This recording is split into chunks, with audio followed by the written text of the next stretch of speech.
The crystal flute in my hand felt fragile, like it might shatter under the pressure of my grip. I wasn't squeezing it out of nervousness. I was squeezing it to keep from throwing it across the room. We were at the Aurora Grand Hall, the venue chosen for the annual gala of Vanguard Tech, the company where I had worked as a senior analyst for 5 years. But tonight wasn't about the company.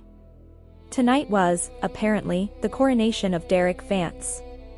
Derek stood in the center of the room, holding court. He was wearing a tuxedo that was a shade too blue, laughing too loudly at his own jokes.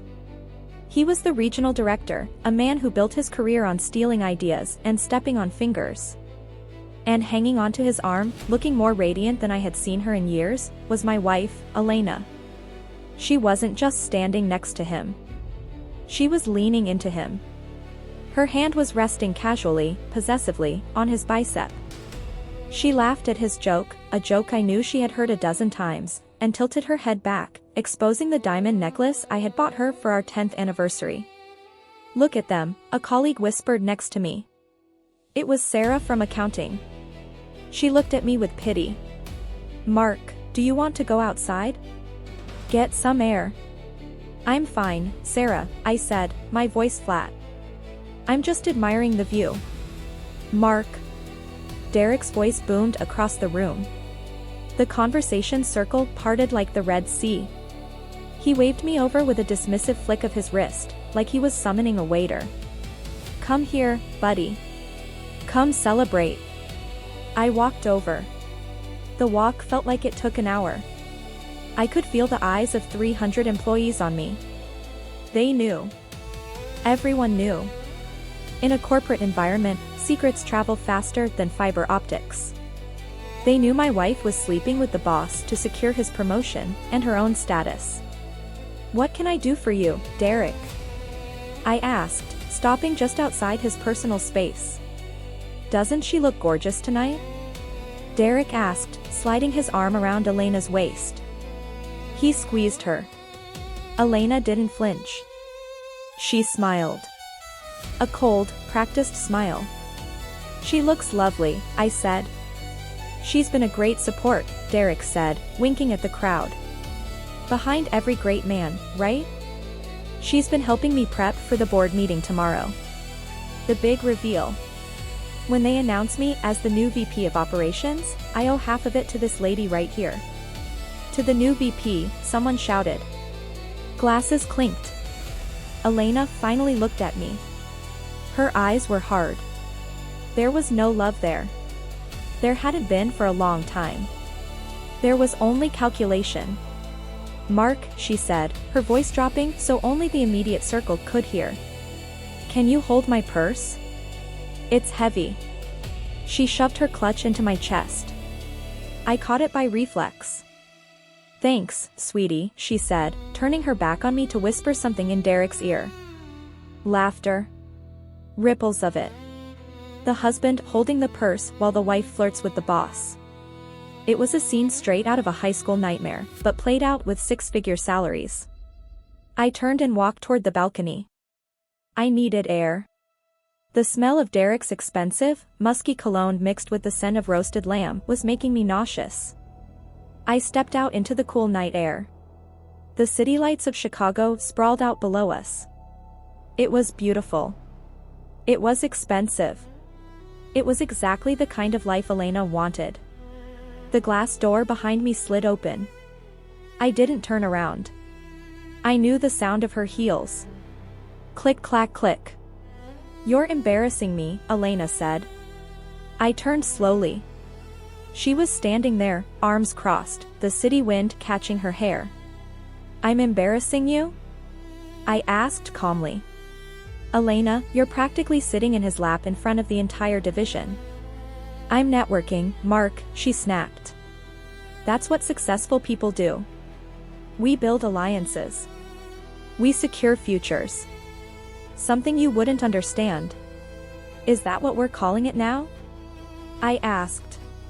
"Networking? I found the hotel receipt in your jacket pocket last week, Elena. The Four Seasons.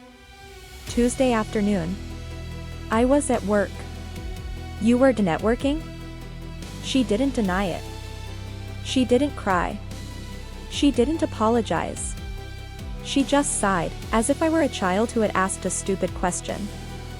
Fine, she said. You know. Good. That saves me the trouble of the speech. She took a step closer, her face illuminated by the ambient light of the party inside. I'm leaving you, Mark, she said. Tonight. I'm not coming home. Derek has a suite upstairs. And tomorrow, after the announcement, we're looking for a condo downtown. Just like that? I asked. 10 years. Gone. 10 years of mediocrity, she spat. I gave you a chance, Mark. I waited for you to be more. But look at you. You're 40 years old and you're still an analyst. You push papers. You have no drive. You have no ambition. You're safe. And I am sick to death of safe. I supported you through law school, I reminded her gently. I paid your tuition. I worked double shifts. That was an investment, she shrugged. And it didn't pay off. Derek. Derek is a rocket ship. He's going to the C-suite. And he's taking me with him.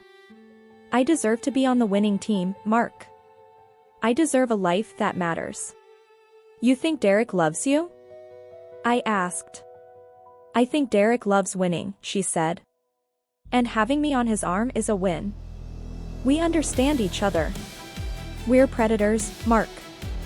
You're prey. The door opened again. It was Derek. He looked flushed, a glass of scotch in his hand. Everything okay, out here, he asked, looking between us. He smirked. Mark, you're not upsetting the lady, are you? We were just saying goodbye, Elena said, walking over to him. She took his arm again. Mark understands. He knows he can't compete. Derek laughed. He walked over to me, sloshing a bit of scotch on the balcony floor. Look, Mark, Derek said, putting a heavy hand on my shoulder. It's awkward, I get it. But let's be professionals.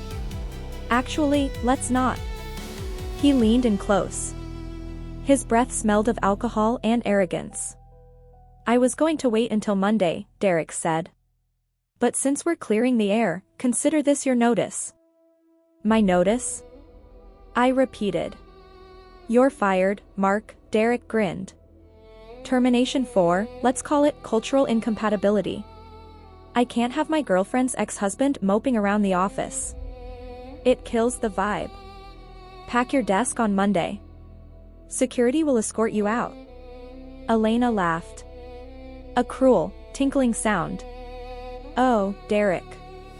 You're terrible. Just efficient, babe, he kissed her cheek. Go home, Mark. Take an Uber. I think your Corolla would lower the property value of the valet lot. They turned and walked back inside, arm in arm, ready to celebrate their victory. I stood alone on the balcony. I reached into my pocket. I didn't pull out a tissue. I pulled out my phone. I had a text message waiting. It was from a number saved as Sterling Acquisitions, CEO private line. The message read, transaction complete. The wire transfer has cleared. You now officially own 51% of Vanguard Tech. The board has been notified. They are waiting for your instruction regarding the management restructuring, scheduled for tomorrow morning. I looked at the message.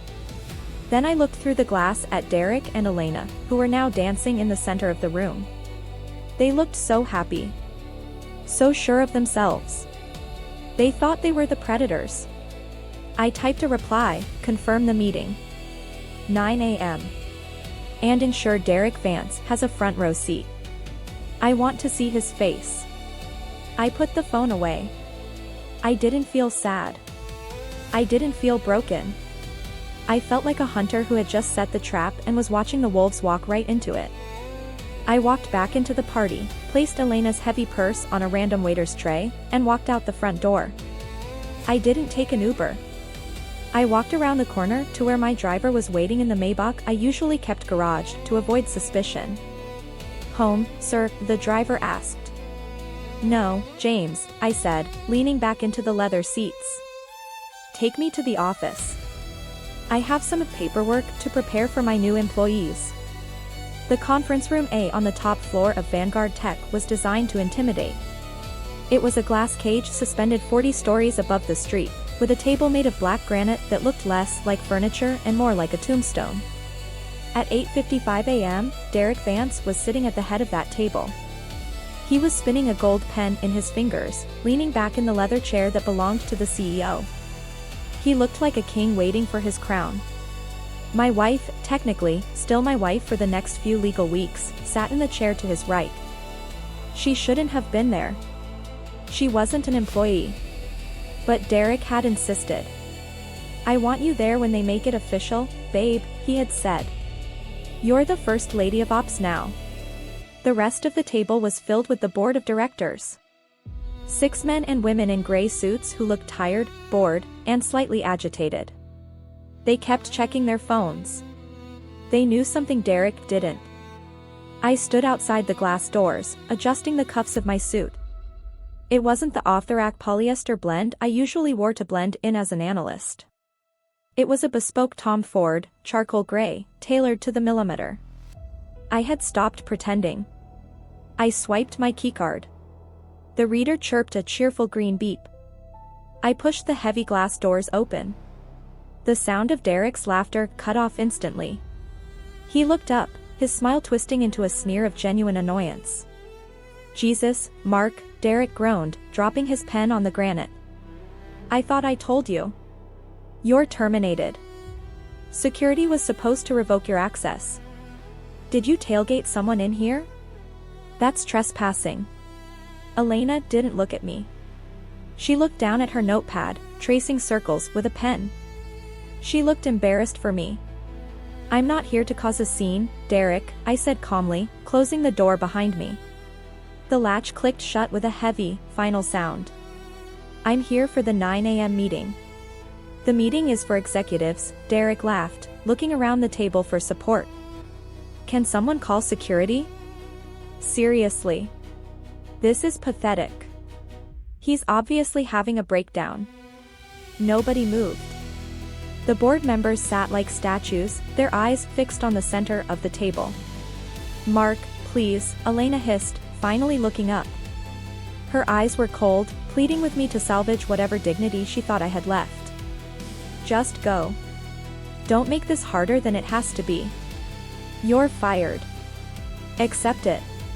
Go home and, I don't know, update your resume." "I don't need a resume, Elena," I said. I walked past the empty chairs at the foot of the table and continued walking toward the head. Toward Derek. "Stop walking," Derek stood up. He was a big man, used to using his size to intimidate subordinates. I said, "Get out. You're done. You're a nobody. An analyst. A bug on my windshield." Actually, a voice spoke up from the side of the room. It was Mr. Henderson, the chairman of the board. A man of few words and immense power. He stood up slowly, smoothing his tie. "Mr. Vance," Henderson said, his voice dry as dust. "Please sit down." "Mr. Henderson?" Derek looked confused, his aggression faltering. "I was just handling this, intruder. I apologize. Security is lax these days. One of the first things I'll fix as VP of Operations." "Sit down, Derek," Henderson repeated. It wasn't a request. Derek slowly sank back into the chair, his eyes darting between me and the chairman. "I don't understand. Why is he here?" "He is here," Henderson said, gesturing to me, "because he called the meeting." The silence that followed was absolute. You could hear the hum of the air conditioning unit. You could hear the traffic 40 stories down. You could hear Derek's heart rate rising. He called the meeting? Derek laughed nervously. "Good one, sir. But seriously, Mark is an analyst. He reports to a manager who reports to a director who reports to me. Not anymore, I said. I reached the head of the table. I stood right next to Derek. I looked down at him. For 5 years, I had looked down at my shoes when he spoke. Today, I looked him in the eye. You're sitting in my chair, Derek, I said softly. Your chair? Derek scoffed, though his voice wavered. This is the CEO's chair. Old man Sterling retired last week. He didn't retire, I corrected him. He sold. To a private holding company called Apex Strategies. Derek blinked. I know. I saw the memo. I'm meeting the rep from Apex today to sign my contract. Apex Strategies, I continued, unbuttoning my jacket and resting my hands on the table, is a sole proprietorship. It belongs to a silent investor who made a fortune in early cryptocurrency adoption and algorithmic trading software 10 years ago.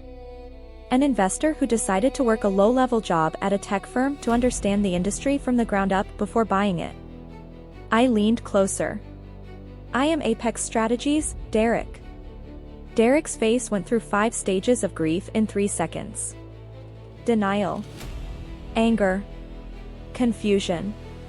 Fear. And finally, a pale, sickly realization. Elena made a sound, a sharp intake of breath that sounded like a sob. She dropped her pen. It clattered loudly on the granite.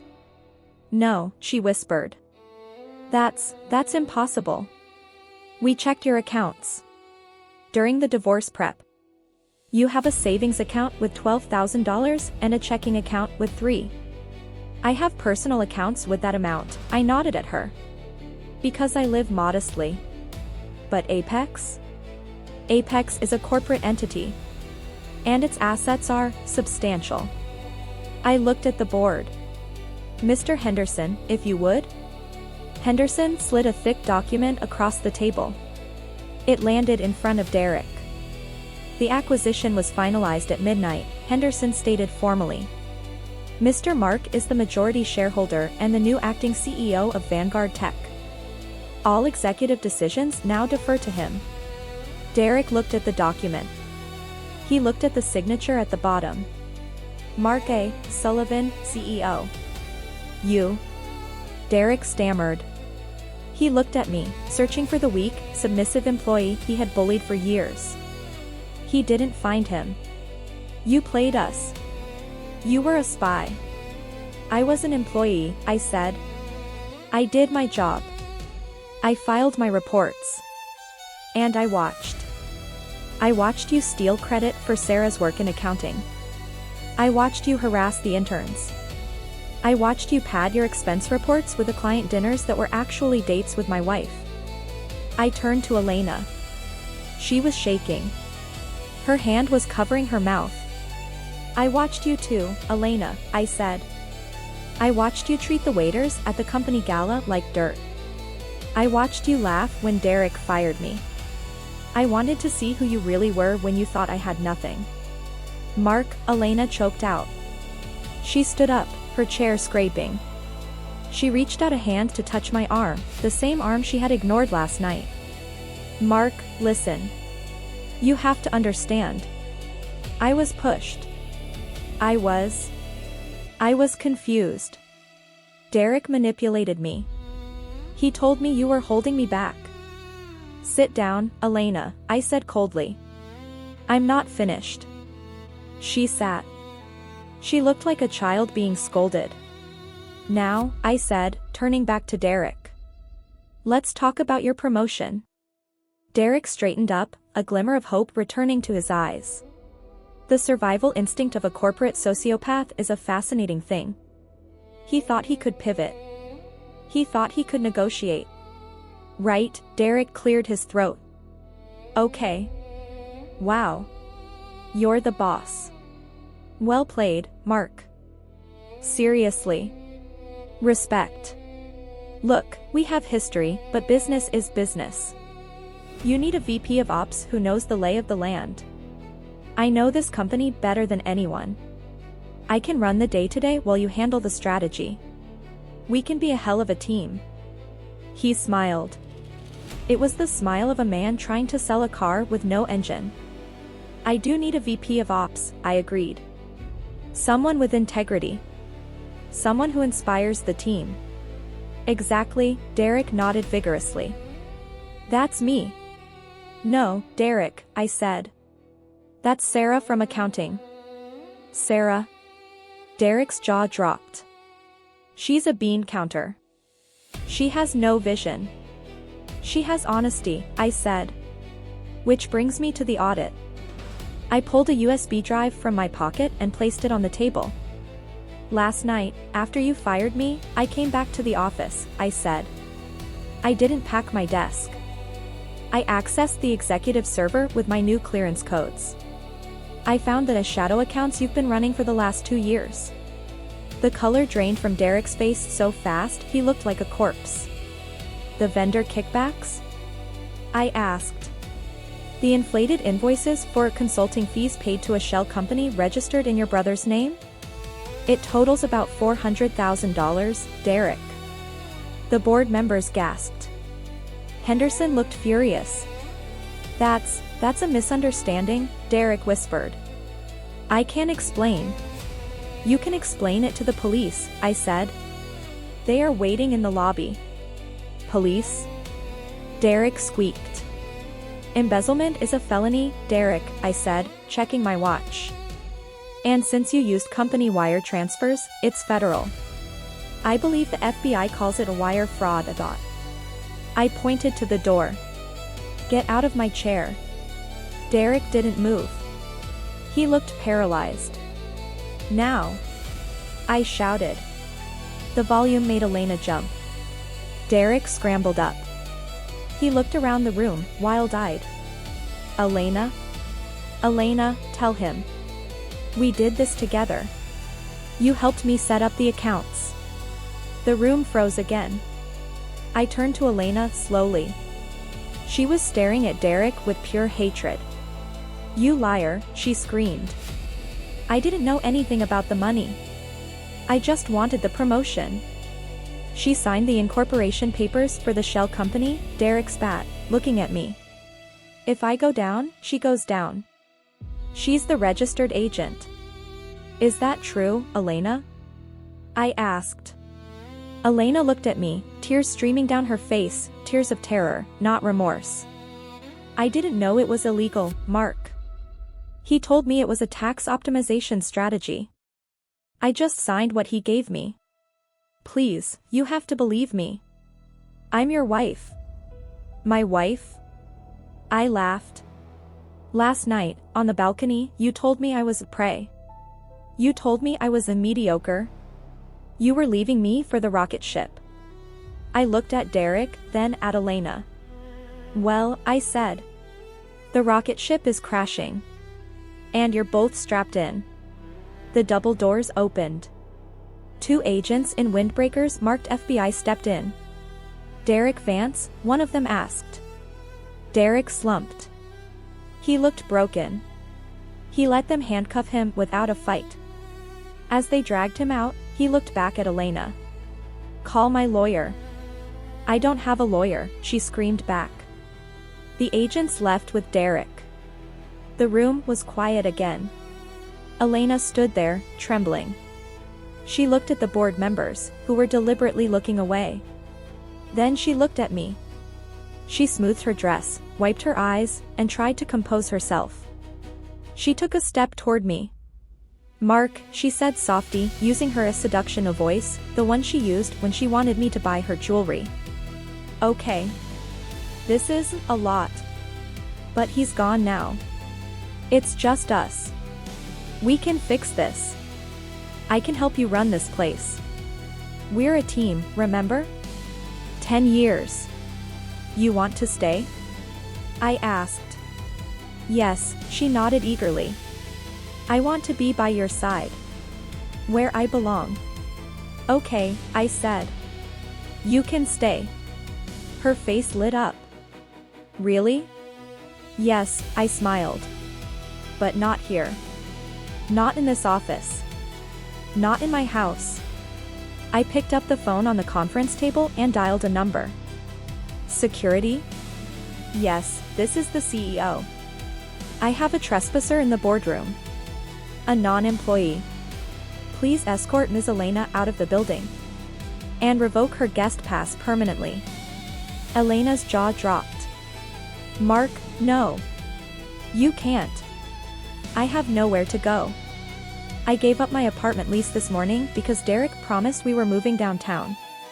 Sounds like a bad investment, I said, turning my back on her to look out the window at the city below. Maybe you should have bet on the prey. The security guards were polite but firm. They didn't drag Elena kicking and screaming, that would have been too dramatic, too dignified for the situation. Instead, they simply flanked her, one on each side, like she was a shoplifter caught stealing cheap perfume. You can't do this, she hissed at them as they guided her toward the elevator. I am the CEO's wife. I have rights. We have orders, ma'am, the guard replied, pressing the lobby button. I didn't watch her leave. I turned back to the conference table. The board members were silent, staring at me with a mix of awe and terror. They were wondering who was next. Gentlemen, ladies, I said, buttoning my jacket. I apologize for the theatricality. But sometimes, a tumor needs to be removed publicly to ensure the rest of the body knows the infection is gone. Agreed, Henderson said, nodding slowly. Mr. Vance, he fooled us all. He fooled you because you weren't looking, I corrected him.